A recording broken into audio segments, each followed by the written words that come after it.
In this video, I'm going to show you how you can easily increase font size on Safari web browser on an iPhone. Be sure to watch the video to the very end so you don't make any mistakes.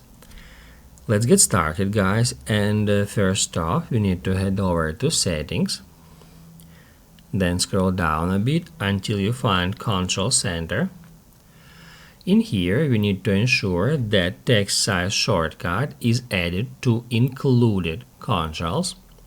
If it is not, I'm going to quickly remove it to demonstrate you how to add it to included controls.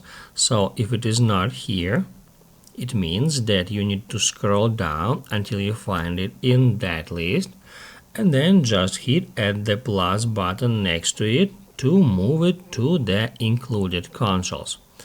After that, we can close Settings, and then we can head over to Safari web browser.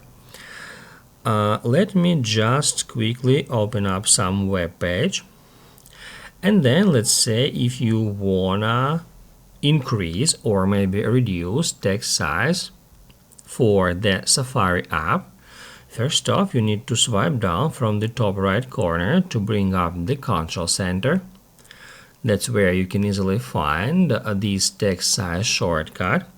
If we tap on it, we'll be able to change default text size for all the applications on your device or for Safari only.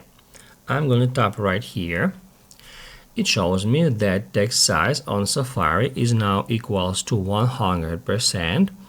However, we can easily drag it up to increase or down to reduce the text size.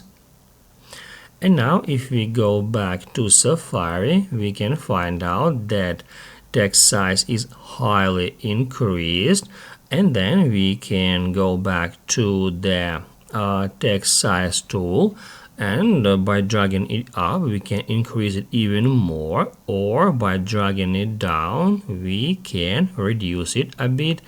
And that's how we can easily find the best text size for us that makes the text easier to read. In the same way, we can return it back to default. If this video helps you out, don't forget to hit the like button.